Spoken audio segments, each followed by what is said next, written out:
সুতোবাজ kitchen ব্লগে সবাইকে স্বাগত। আজকে কিন্তু বানাবো আমি, দেখো নতুন শিম উঠেছে, ভীষণ দাম, তাও রেখেছি সে একটা শিমের ঝাল বানাবো বলে। তো শুধু শিম দিয়েও বানানো যায়, আমি একটা আলু দেবো বলে আলুও নিয়েছি, তো শিম নিয়েছি।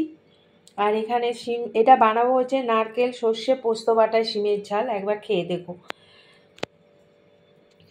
তো এখানে আমি সর্ষে পোস্ত নিয়েছি, দেখো আমার যতটা পরিমাণ শিম আছে সেই অনুযায়ী নিয়েছি। একটুখানি টমেটো দিলাম, আর এখানে দেখো বেশ কয়েকটা নারকেলের টুকরো আর 3টে কাঁচা লঙ্কা দিয়ে আমি এই পেস্টটা বানিয়ে নিয়ে আসছি। আর এগুলো কেটে কুটে নিয়ে ফেরত আসছে। আর নিয়েছি কিছু ফ্রেশ ধনেপাতা। তো চলো, সব কেটে কুটে নিয়ে চলে এসেছি রান্নাঘরে। আর এই যে মশলাটাও বেটে নিয়েছি, নারকেল পোস্ত আর সর্ষে কাঁচা লঙ্কা, কালো জিরে নিয়েছি একটু, দিয়ে দিলাম। আর এই যে আলুটা কেটে নিয়েছি এর মধ্যে পাতলা পাতলা করে। এবার এগুলো একটুখানি তেলের মধ্যে ভেজে নেব।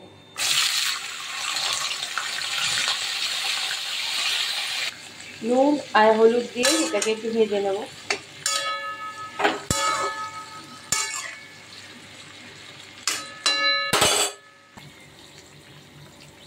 শিমগুলো আর আলু ভাজা হয়ে গেছে। এখানে একটু মিষ্টি দিয়ে রেখেছি মশলাটা বেশি হয়েছিল, একটু তুলে রেখেছি।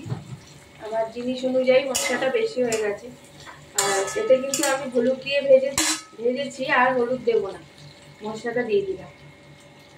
এবার মশলা দিয়ে একটু কষবো, বাটি ধোয়া জল দিয়ে দিলাম। আর এটা একটু কষবো।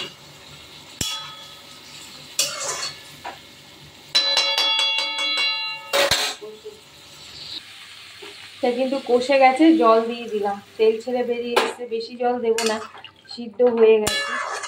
ব্যাস, নামানোর আগে একদম তেলে যাবে, নামানোর আগে ধনেপাতা আর একটু চেরা কাঁচা লঙ্কা দিয়ে নামিয়ে নেবো। যদিও এখানে বাটা কাঁচা লঙ্কা আমি বেটে দিয়েছি।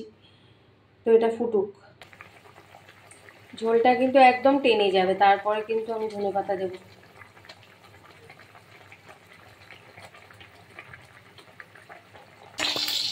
এটা কিন্তু পুরো রেডি হয়ে গেছে। আমি গ্যাসটা নিভিয়ে দিলাম, কটা কাঁচা লঙ্কা আর একটু ধনেপাতা দিয়ে দিলাম।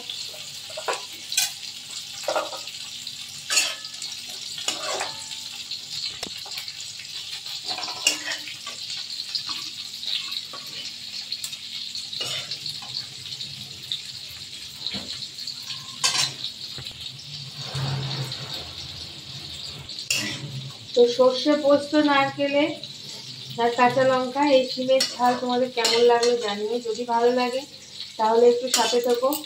আর এতক্ষণ সাথে থাকার জন্য সকলকে অসংখ্য ধন্যবাদ। আসবো পরবর্তী কোনো ভিডিও নিয়ে, ততক্ষণের জন্য সবাই ভালো থেকো।